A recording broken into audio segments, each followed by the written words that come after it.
Welcome to another episode of Legal Expertise. I'm your host, Evantz Saint-Gerard. Got a special guest with me today, Vlad Portnoy. Did I pronounce it correctly? All right. All right, Vlad, before we go any further, where are you from? Born in Russia, and I've been here in the U.S. since '92. Okay. And now I live in.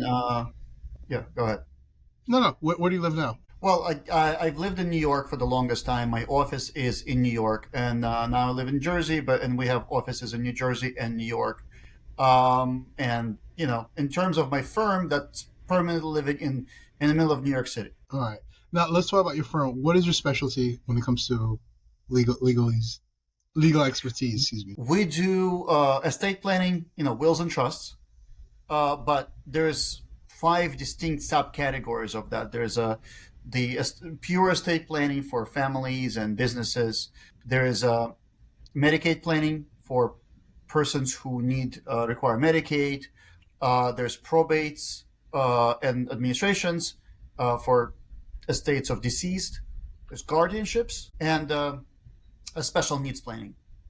We also, as a subset of that, we do very brief, we don't do real estate fully, but we do help our clients with transferring co-ops and condos into trusts that we draft as an add-on. Sometimes they have their own lawyers, a real estate attorney, sometimes they don't. So that's fine. We don't go into commercial or anything uber complicated. That we gladly farm out. And for special needs planning, we work with people who what's called a public benefit preservation, which is where someone is on Medicaid already and they either get an inheritance or they get like a legacy, or they get settle a personal injury claim, and then they suddenly have this money that is not a lot to live on without Medicaid, but they at the same time they kind of require, so they don't want to lose it. It's still substantial amount of money, so we help them navigate that and preserve their benefits. I find your field very interesting, especially on the real estate side. You mentioned 5 different subjects that we can tackle. Which one do you want to go with first? We can just discuss in terms of real estate. What we've been doing is powers of attorney play a huge part in regular estate planning and in Medicaid planning, because someone may be involved in the real estate transaction and they may be elderly or physically not able to travel, so they can delegate it to their loved one, an adult child, a spouse, and they can, we've done a lot of that on that side. We've just drafted a lot of powers of attorney just to effectuate a real estate sale. There's also estate sales, which is where someone passed and you need our help with probate or administration. Probate is when you have a will, administration when you don't, but it's the same surrogate's court. And we get the fiduciary for the estate appointed so they can sell real estate. And we also deal, as I mentioned before, we deal with people who are either planning to go on Medicaid or just inherited a house and they don't want to lose it, and we can structure it to transfer it into trusts or sell or things of that nature. So there's a lot of interplay between estate planning and real estate. All right, so why don't we go into the power of attorney? I'm just looking at the questions that I have from some of our viewers that asked before. I'm looking at one of the questions. Do you have any stories of when a power of attorney is critical in real estate? All the time.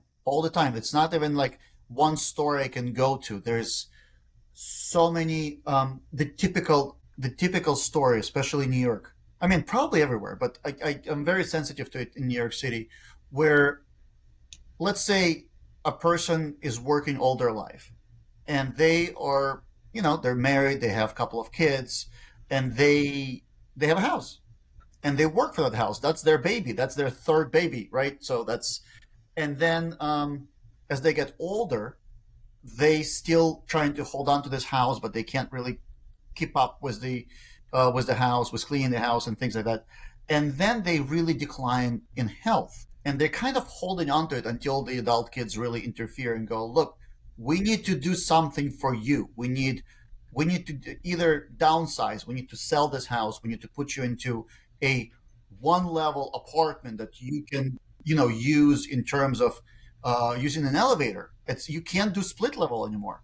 uh, or uh, or the parent is diagnosed with onset of dementia, Alzheimer's, things of that nature, and now pretty soon it's inevitable that they won't even be able um, to do anything about the property, and because they're still alive, it's not an inheritance, and then Medicaid might assert a lien on it. So we deal, we obviously, when someone already has a full blown dementia and they don't understand what they're signing, we cannot execute a power of attorney. So we always meet with the person when an adult child comes in and says, "Oh, I'm here on behalf of mom." Well, we need to see mom, and they're like, "Oh, don't worry about." No, I am worried about that, and we have some clients were very adamant that it's preposterous and they wouldn't proceed, which is fine with me.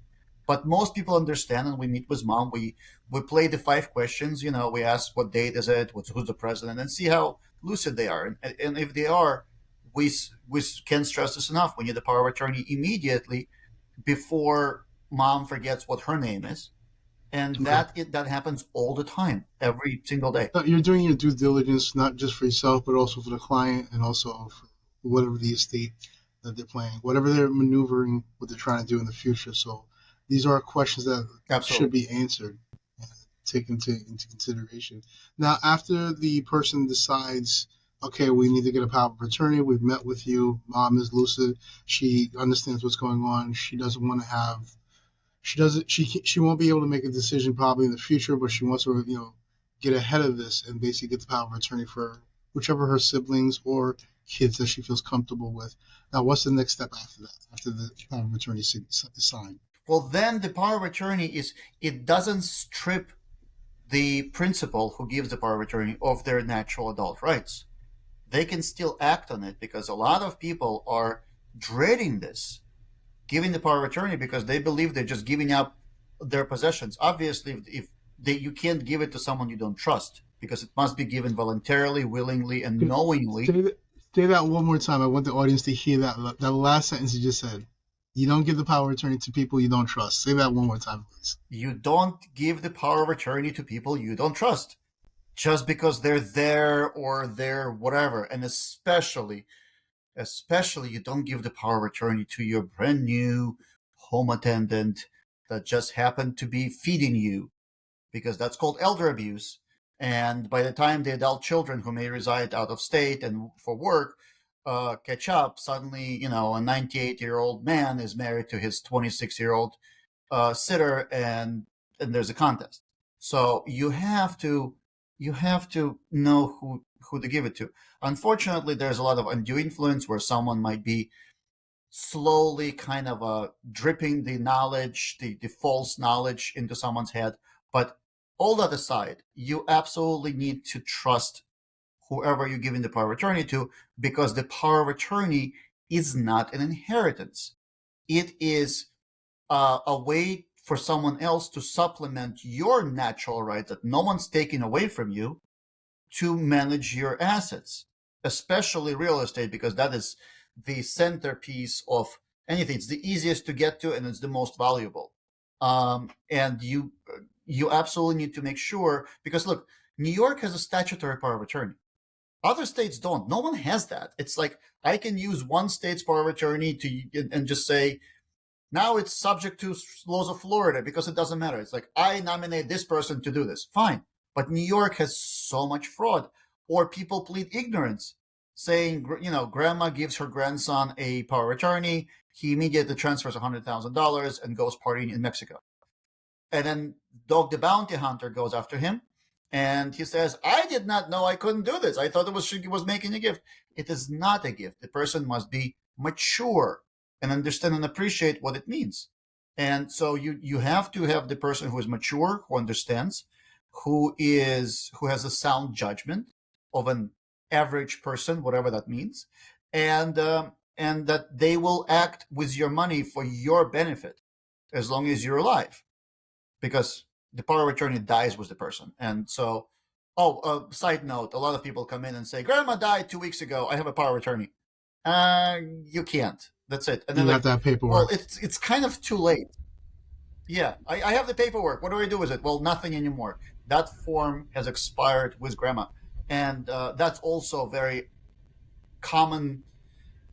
Um, it's a very common way of people treating because they don't know the difference. They're like, well, we didn't get to the will and part, but what can we do with power of attorney? Well, nothing.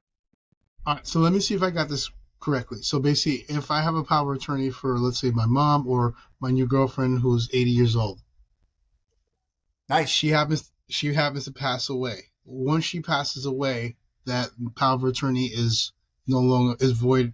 As long it's only as good as till the person is alive. Is that am I understanding that Yes. correctly?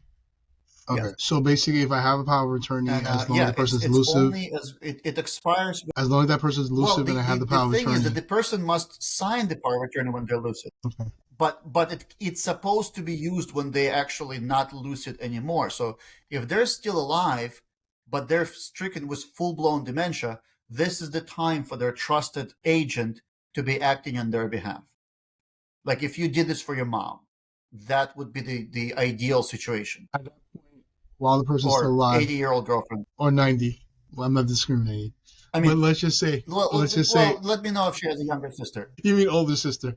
But let's just say that this person, Oh, as you're having this conversation with your family members, you might want to start looking into the trust and the will. Obviously, you want to go the trust route because you want, as a person's alive, they are elusive and they know exactly what their plans are. Should they do cross over to the other side, you follow whatever the instructions are, basically. So that's why you pick the right person to be your power of attorney, and you make those decisions for yourself, for your family members. But you wanted to say something else. no. We can talk for hours about this, but it's important with the power of attorney to be cognizant that this has to be done when nothing is wrong. Because sometimes when things go wrong, let's say there's feuding siblings that never got along, and one of them just starts transferring assets somehow, and then the other one runs in and says, let's do a power of attorney. Okay, well, what's this going to do? Because half the stuff is already gone. And then if mom dies now, they will want their half of what's left. And whatever they transferred without even power of attorney or with a fraudulently procured power of attorney, they'll say mom wanted to give him a gift. And then you have to prove that that's not the case. So regardless of whatever you're choosing to do with your family members, you have to have the conversation with your family, whether you get along or don't get along. It has to be open dialogue, have the conversation, and then seek professional help, which would be an attorney that specializes in this sort of thing, so you can iron out what's actually going to happen if in case that person does pass away. It's a clear guideline of what their final wishes were. So I would say basically have that conversation, find an attorney Right. like Vlad, and have those conversations, and then document everything that you need so everybody can respect what your final wishes are. All right, so we're talking about trust now, which comes up a lot, especially in my field when I'm selling homes. Someone passes away, unfortunately, and the person who is their guardian, or in this case, basically the person who's in charge of the sale of the home, if one of the first things we ask is basically, is there trust? Was there will? What's the situation? For this situation, I'm just going to throw out a hypothetical. Sam calls me. His parents passed away. They need to sell the house. Sam is no longer here in New York. He's in another state, so he can't handle this property at this point. He needs to do what he has to do, sell the property. What's his legal recourse? What's he supposed to do? What's his first step? Well, look, him not being physically here does not preclude him from acting on behalf of his parents' estate. So he needs to get appointed. So the appointed is a fiduciary of the estate. It's an executor when it comes to probate, when there's a will, so he's nominated, and it's an administrator when there's no will and goes by operation of law. And once he gets, and the claim has to be filed at the county of residence of his parents in the circuits court. So there's one per county. You can't forum shop. You can't go, parents passed away in Queens, but I think Erie County, upstate New York, has less of a backlog. I'm going to go there. That's not how it works. So it has to be specifically in the county, and all the interested parties must be given notice. Like if he has siblings, or if one of the parents is surviving, and and the property did not go by operation of law automatically if they were joint tenants, for example. And then once he gets appointed, he can manage this property. So as long as he's a resident of a state, he could be even working abroad technically, but he's a resident. He has a mailbox here. He pays taxes here in New York and New Jersey, California, Florida, whatever. He's appointed. And then it's his job to what's called marshal the assets, collect all the information, collect all the cash, figure out what's where. Then stage two is pay the creditors. So if his parents had mortgage on the property, he would need to address that, preferably with the other assets without selling the house. Or if he wants to sell the house and satisfy the mortgage, that's also great.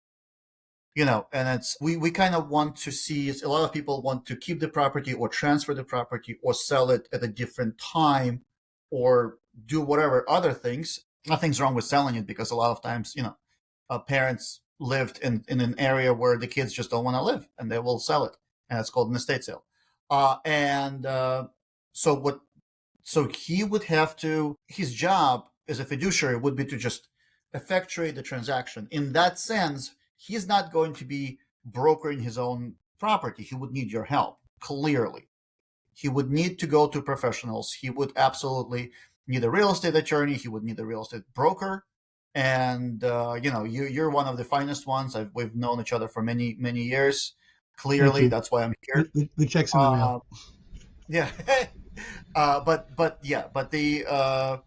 the reality is, you know your stuff, and the estate sale would be not everybody can handle it because, there's a lot of brokers who can do regular sale because that's what they do, but the estate sale has other bells and whistles that you kind of need to be familiar with. So you have to have been around long enough to appreciate the circumstances. But and a lot of people do it on their own. They try to sell the property, they ultimately fail, and it commits what's called a waste to the estate where, the property is undersold or there's some kind of a damage, or they let a renter in who trashes the property. It devalues it or lowers the value. And now, as a fiduciary, they're responsible to their siblings for decreasing their share of the property. So obviously, again, you need a lucid person who is with a solid, normal, average business judgment who can figure this out. And I'm glad you mentioned that because we do run across that quite often. As we're speaking right now, we have a couple of situations similar to what we just discussed that are happening as we speak. And one family, I can't say too much because it's still ongoing. The family basically has several siblings, so obviously everybody has to be on the same page. Our job as realtors is to speak to everybody involved in the situation, make sure all the siblings, whatever information that we get, we're putting the house on the market. Okay, great. Everybody has to be on board. It can't be, all right, 5 are on board and 1 is not. Everybody has to be on board. And then we go through the finances. Basically, this is what we need to know, everything that basically is owed on the property, which we find out. And pretty much if there's any other debts on the property or regarding the family, like you said, we try and get everything paid off, either through the mortgage. The mortgage needs to be paid off if there is a mortgage, or if there's any other debts basically that need to be paid off. We get all that information. Obviously, we have the attorneys involved, and then we put everything together. And like I said, the main important thing is to have the conversation. Everybody has to be involved in the conversation. Everything out in the open on the table. And once we know all the information, we can proceed properly. Yes. And then you obviously you mentioned it before, you need to do your due diligence. And you need to educate all of the clients, even the ones that are not directly involved. If there's a cousin, or again, you can have a power of attorney for parents who are selling the house and they're alive and the kids, but they're kind of meddling. They're kind of coming in and the kids are using power of attorney to help them, and they're just coming in and going, what's going on in there? Like, okay, you should be at those meetings, even if you're not going to be at the closing because you have trouble walking. Like, you need to do this. And it's very important for everybody to understand that. I'm glad you said that. We do have siblings, kids, whoever the power of attorney is. We do this on a regular basis. They're not familiar with this. And obviously, as a child, you want to protect your parent at all costs. So we try to include them in the conversation with their parent. Obviously, the parent basically gives us the green light. They are our client, and whatever they say they want to do, that's what we do. We include the power of attorney, whoever's in the conversation, based on what our client has told us. Do you want this person in on this conversation or not, or do you want us to relay it to them after the fact? Whatever you decide to do, that's what we're doing. Yep, absolutely. All right, so walk me through we got the trust, we have we're not doing the probate right now. The family's putting the property onto the market. We sold it. We're in the contract. We're selling it right now. Walk me through basically the closing. Well, the if we you said we're not selling, right? No, we are selling. We are selling the We are. property. I mean, the closing is basically it depends. That is not the complicated part because if we're selling something out of the trust, you just need the only difference is you need an owner of the property to be present. So if you have regular mom and dad, then they're going to be sellers at the closing, and someone else can be a buyer. But if the house is now in the trust, then you Yes, need it's the in the trustees trust of the now. trust, which is usually the adult children, and they don't own it because they're like directors of a corporation.